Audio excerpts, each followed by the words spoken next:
नमस्कार, आप देख रहे हैं टीवी 9 राजस्थान। और राजस्थान में डीएनए वाला विवाद एक बार फिर सुर्खियों में आया है।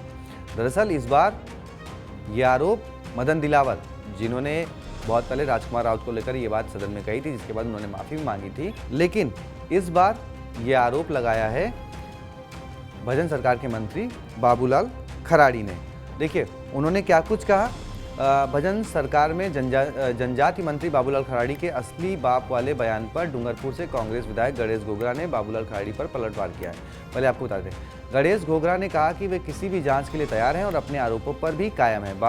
मंत्री बाबूलाल खराड़ी के बयान का जवाब देते हुए कांग्रेस विधायक ने कहा कि मैं एक ही बाप की औलाद हूं और इसके लिए चाहे तो मेरा डीएनए टेस्ट करवा लिया जाए। भाजपा नेताओं द्वारा मां बाड़ी केंद्रों के नाम पर 1.5 लाख रुपए की वसूली करने की बात पूरी तरह सच है। गणेश घोगरा ने कहा कि मंत्री जी के पास खुद के कोई अधिकार नहीं है और वे स्वतंत्र रूप से निर्णय नहीं ले पा रहे हैं। मंत्री जनजाति समाज का विकास करने में पूरी तरह विफल साबित हुए और केवल ऊपरी निर्देशों पर काम कर रहे हैं। इस दौरान कांग्रेस विधायक ने अपनी बात दोहराते हुए कहा कि मैंने विधानसभा में 2 आरोप लगाए हैं। जनजाति विभाग में स्थानीय युवाओं की अनदेखी की जा रही है। मां बाड़ी के समन्वय पदों पर गैर जनजाति वर्ग के लोगों को नियुक्त किया गया। जनजाति क्षेत्र के फंड और योजनाओं में बंदरबांट हो रही है।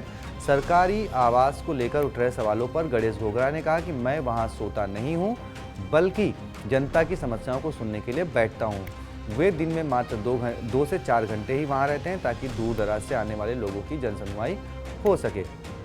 आपको बता दें, डूंगरपुर के 1 दिवसीय दौरे पर रहे प्रभारी मंत्री बाबूलाल खराड़ी ने सर्किट हाउस में विपक्ष पर तीखा हमला बोला था।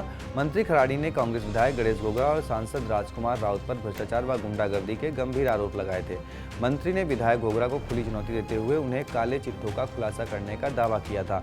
सर्किट हाउस में प्रेस वार्ता के दौरान मंत्री खराड़ी ने कहा, गणेश घोगरा गुंडागर्दी पर उतर आए हैं जो एक जनप्रतिनिधि को शोभा नहीं देता।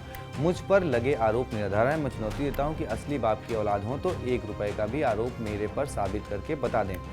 मंत्री ने दस्तावेज दिखाते हुए गणेश घोगरा पर 2 आरोप लगाए थे। उन्होंने कहा कि पंचायत समिति डूंगरपुर के क्वार्टर नंबर 9 में विधायक बिना किसी अलॉटमेंट और बिना बिजली बिल या किराया चुकाए रह रहे हैं। 2023 के बाद से इसका कोई भुगतान नहीं किया गया है। साथ ही कांग्रेस विधायक पर जमीन घोटाले का आरोप लगाते हुए मंत्री ने 13 मार्च 2024 और 18 मई 2022 को दर्ज हुई 2 एफआईआर की कॉपी दिखाते हुए कहा कि घोगरा खुद जमीन घोटालों में फंसे हैं और अब उनके पुराने कारनामों और मनरेगा की गड़बड़ियों की पूरी जांच कराई जाएगी। इसके अलावा राजकुमार राउत, जो कि बीएपी के सांसद हैं, उनको आड़े हाथों लेते हुए खराड़ी ने पूछा, सांसद बताएं कि उन्होंने कौन से खेतों में नोटों की खेती की जो मात्र 5 साल में करोड़पति बन गए।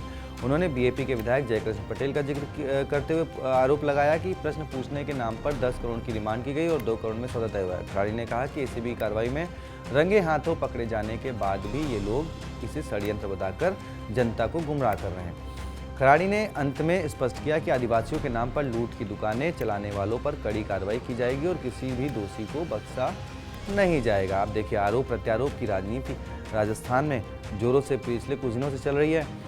बीएपी के विधायक जयकृष्ण पटेल का जिन्होंने जो जिक्र किया खराड़ी जी ने, वो फिलहाल ईडी के निशाने पर हैं, फिलहाल जमानत पर हैं, अभी विधानसभा भी जा रहे हैं और गणेश घोगरा जी ने तो पलटवार करके जवाब दे दिया। खैर, आपकी क्या राय है कमेंट बॉक्स में बताएं। वीडियो को शेयर करें, चैनल को सब्सक्राइब करें।